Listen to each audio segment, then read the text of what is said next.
I'm continuing to see people making what I call the second citizenship tax mistake, confusing getting a second citizenship for reducing your taxes. Today I'm going to share with you a few examples of this and once again explain why these two things are different.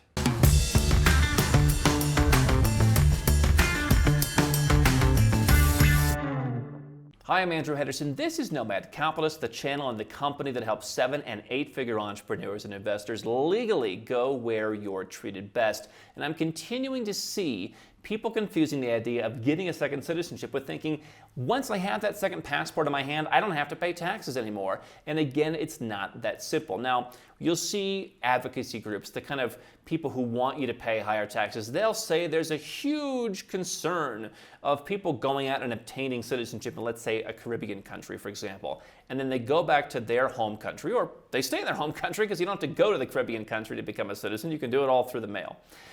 And then they claim, oh, you know what? I'm a taxpayer in St. Lucia. Now, that's not how it works. That's not how it's designed to work. And I have a hard time believing that in most Western countries, at least, that it actually does work by simply saying, hey, I pay taxes in this country where I may not even have a tax ID number. I may not even have an ID card. All I have is a passport. I really believe that stuff is overblown. And what it goes to show is that simply getting a second passport does not change your taxes. Let me share with you a couple of examples of comments that people have made recently. Someone said, wouldn't it be a better deal to do the citizenship by investment program? They're referring to in Antigua and Barbuda in this case. You donated $100,000, technically $100,000 plus a $30,000 processing fee. But you donate $100,000, he says, to the Antigua National Fund, or whatever it's called, and then you get your citizenship and you pay zero taxes. Seems like a better long-term plan. Antigua, zero income tax, zero capital gains tax for citizens. There is property tax, however. So let's unpack this, because this is simply somewhat inaccurate and somewhat simply misleading. Not intentionally, perhaps. Now, if you own property in Antigua, sure, there may be a property tax. Most people who are obtaining citizenship by investment are not going to go and live in Antigua or buy property to where they will have a property tax. Now, certainly there has been some news recently that with the state of the world, you have more people who are trying to go. I think that the example that was referenced was St. Lucia. More people are trying to go to their country that they got citizenship in, in my case, many years ago, or in their case, whether you got it a year, 2 years, 5 years ago, people are actually trying to go and move there. Antigua is not a bad country to move to because, depending on your nationality, you may be able to enjoy the zero income tax that this commenter is erroneously talking about. And so if you do move there, then sure, you may have that property tax. That's no different than anywhere else.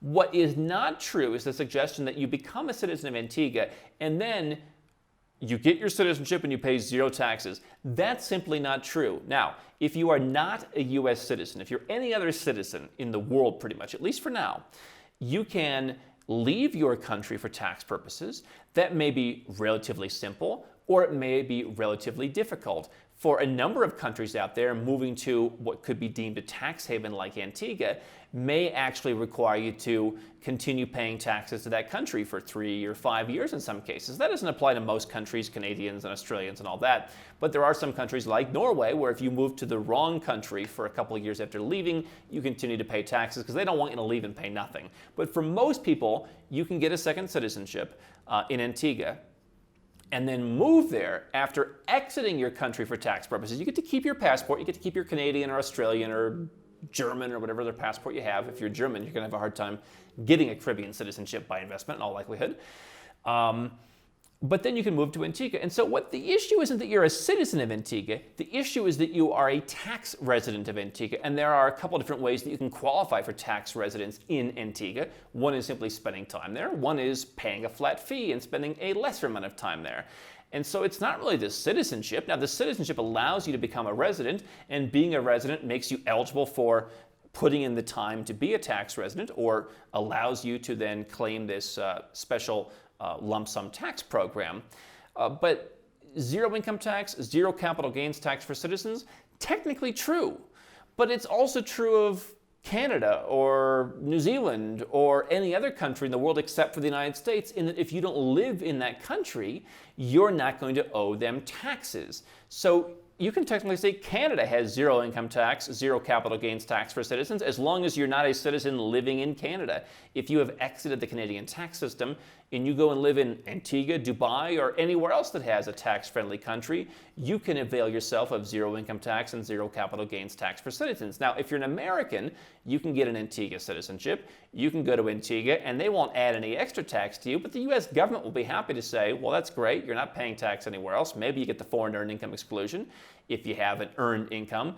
But capital gains tax, you sell your business, you sell your crypto, you make more than the foreign earned income exclusion, you can structure your company, reduce taxes, but you're going to have to pay something to the U.S. government. And so for Americans, it's not a matter of simply getting a passport and then you pay zero taxes. The benefit of the citizenship in this case is, again, if you want to go and live there, you can as a non-American, and you get out of your country's tax system, you go there and you pay zero. Same way as you would in Dubai, except for the fact, by the way, they do have a corporate income tax that you can work with in Antigua, but it is not entirely zero income tax. There are some factors to consider there.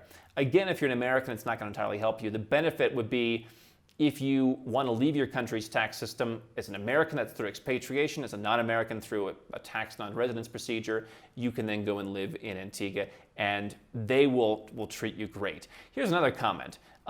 Excellent criteria for evaluating second passports, very helpful. That's the comment about one of our videos. He says, I spend much time in Colombia on a retirement visa, but they also tax your worldwide income. Not a good candidate for a second passport. I plan to visit crypto-friendly El Salvador soon. El Salvador does interest me, just as an aside. I've always found El Salvador, number one, we talked about how some of the beach properties overpriced, always have been in my opinion, compared to some of the other countries in the region, partially because it's small. I've also found El Salvador largely unworkable, and I would love to talk to the government making that more workable. They have some great ideas, but I found that really, as in so many countries like it, it's just difficult to connect with the right people to get the work done. We work in Honduras, we work in Nicaragua, Costa Rica, Panama. El Salvador's been the most difficult country next to Guatemala to get really anything done. Now, let's go back to the issue on second passports. I spend much time in Colombia on a retirement visa, but they also tax your worldwide income. Okay, again, you could say this about almost any country in the world, or at least a good handful of countries in the world that have what's called a residential income tax system. You could say that about Canada. You could say it about Malta. You could say it about St. Lucia, for example. There are plenty of countries where if you live there, you pay tax on your worldwide income. So a residential tax system differs from a territorial tax system in that you pay based on where you live. So most countries in Europe, for example, have a residential tax system. If you meet the appropriate criteria, whether it's a days test or center of life or whatever other test is required to make you a tax resident in, let's say, Portugal or France or Germany, you will pay tax to them on everything. And so if you're a German tax resident and you own an investment property in Cambodia, you may get a tax credit or something like that, but you're still going to have to pay tax in Germany. That income is not ineligible for tax. It is still on the table. A territorial tax country would say, okay, hey, that's great. Whatever you're doing in Cambodia, not our business. We'll leave you alone. We tax you on what you do here, whether that's services you provide here, work for your business that you do here, local source income from real estate or a local business, right? So Colombia has a residential system. If you spend the requisite number of days, 183 days in Colombia, then you will be taxed on your worldwide income. However, Colombia actually has a more straightforward, simple tax system than many, again, European countries do, in that it is much more focused on that days test. And so you can live in Colombia on any kind of visa or residence permit, as long as that residence permit doesn't require you to spend the requisite amount of time and meet the conditions to become a taxpayer, your local income would not be taxed because you may have a residence, but you haven't triggered the tax residence. So let's extend that to getting Colombian citizenship. Merely being a Colombian citizen is not an indicator of your tax resident status. I have numerous Colombian friends who live in countries all over the world and they pay taxes there. Whether those taxes are 25% or whether those taxes are 0%, they're tax resident in other countries and Colombia leaves them alone. Now, the question is, do you trust a country like a Colombia or Canada or whatever else to continue that policy?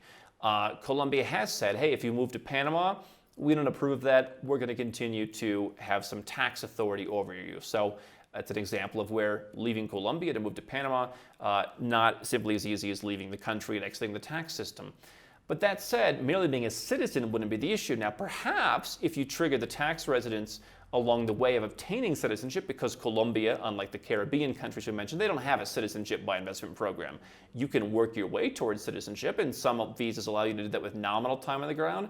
Other allow you to do that with where you have to really spend a good amount of time in Colombia. So you can work your way towards citizenship, and perhaps along the way you're going to be stuck paying some tax.